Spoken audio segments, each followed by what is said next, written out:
पहले फेज में bumper voting हो रही है तो साथ ही साथ बवाल भी बम्पर हो रहा है। मुर्शिदाबाद में चुनाव के दौरान जबरदस्त बवाल की तस्वीरें आ रही हैं। मुर्शिदाबाद के नौदा में वोटिंग के दौरान जबरदस्त बवाल हुआ। टीएमसी और हुमायूं कबीर के समर्थकों में हिंसक झड़प हो गई। उपद्रवियों ने जमकर पथराव किया, गाड़ियों में तोड़फोड़ की, जिसके बाद पुलिस को लाठी चार्ज भी करना पड़ा है। उपद्रवियों ने कई गाड़ियों के शीशे तोड़ दिए हैं, पथराव शुरू कर दिया है, लाठी डंडों से हमला किया जा रहा है और जो सुरक्षा बल तैनात हैं वो भी लाठी का प्रयोग कर रहे हैं, यानी कि बल का प्रयोग कर रहे हैं और कोशिश कर रहे हैं कि इन लोगों को खदेड़ा जाए। और अभी जिस ब्लॉकेट की बात कर रहे थे, या जो सड़क पूरी तरीके से जाम कर दी गई है, या सड़क पर जिस तरीके से उपद्रव किया जा रहा है, उसको कहीं ना कहीं जल्द से जल्द कंट्रोल करने की कोशिश की जा रही है। लेकिन मुर्शिदाबाद की लड़ाई इस वजह से दिलचस्प है क्योंकि यहाँ मुस्लिम डोमिनेंस वाला ये एरिया है। ममता बनर्जी की पार्टी की बात करें तो टीएमसी ने यहाँ 2021 के चुनावों में से 22 में से 20 सीटें जीती थी और 2 सीटें कुल बीजेपी के खाते में गई थी। लेकिन इस बार इसी इलाके में जो मुस्लिम वोटों के दावेदार हैं वो बढ़ गए हैं।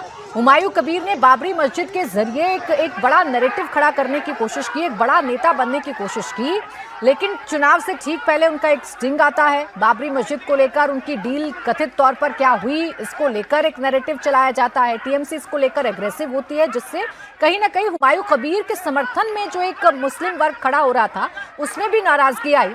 लेकिन फिलहाल हुमायूं कबीर जब अपने पोलिंग बूथ पर पहुंचे तो उस दौरान झड़प शुरू हुई। हुमायूं कबीर को निकाला गया यहाँ से उनके काफिले को रवाना किया गया, लेकिन उनके काफिले को बीच में ही रोक दिया गया और फिर पथराव शुरू हुआ, लाठी डंडों से हमले शुरू हो गए। फिर एक तरफ से हुमायूं कबीर भी रुके, उनके समर्थक भी रुके और दोनों ही तरफ से लाठी डंडे चलने लगे, दोनों ही तरफ से हमला होने लगा। मुर्शिदाबाद की ये तस्वीर है। हालांकि 5 अलग अलग जगहों से भी तस्वीरें सामने आई हैं, लेकिन सबसे ज्यादा बवाल मुर्शिदाबाद के नौदा में है। साउथ दिनाजपुर में भी कुछ ऐसा ही हुआ, आसनसोल में भी कुछ ऐसा ही हुआ, सिलीगुड़ी में भी कुछ ऐसा ही हुआ, कूच बिहार में भी ऐसा ही हुआ और मुर्शिदाबाद में तो फिलहाल हालात को कंट्रोल करने के लिए कोशिश की जा रही है।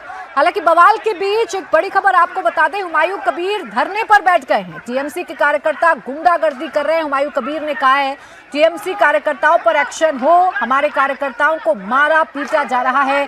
हुमायूं कबीर कह रहे हैं कि लाठी चार्ज करने वाले पुलिस वालों पर भी एक्शन हो। सुनिए उन्होंने क्या कहा। क्या करूंगी, बैठे रहेंगे। मेरे को जो आम जनता वो इलेक्शन कमीशन का उनको चुनाव में भाग लेने का, निरापत्ता देने का ड्यूटी है, वो दे नहीं पाया। इसीलिए मेरे को लोगों को मार रहा है, धमका रहा है, रात भर उनको डराया। तो नहीं होना चाहिए ना।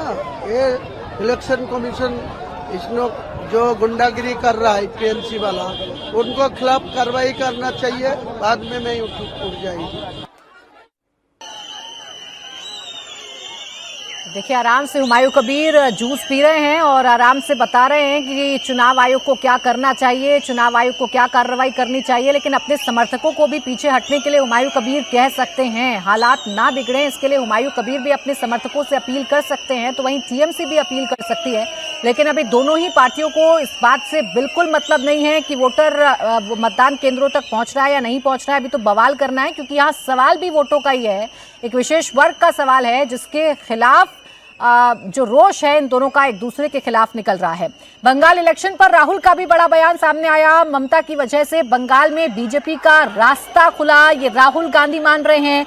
राहुल गांधी कह रहे हैं ममता ने साफ सुथरी सरकार चलाई होती तो बीजेपी ना आती। ममता ने बंगाल में ध्रुवीकरण कराया, बंगाल में ध्रुवीकरण से बीजेपी को मौका मिला है। बंगाल के भाइयों और बहनों नमस्कार। ये चुनाव विचारधारा का चुनाव है और सबसे पहले मैं आपको बताना चाहता हूं कि बीजेपी चुनाव चोरी करती है। बीजेपी ने हरियाणा में, मध्य प्रदेश में, महाराष्ट्र में चुनाव चोरी किया है। भाइयों और बहनों, अगर ममता जी ने साफ सुथरी सरकार चलाई होती, अगर ममता जी ने बंगाल को पोलराइज नहीं किया होता तो बीजेपी के लिए रास्ता नहीं खुलता। भाइयों और बहनों, कांग्रेस पार्टी बीजेपी से लड़ती है और बीजेपी जानती है कि कांग्रेस पार्टी ही बीजेपी को रोक सकती है।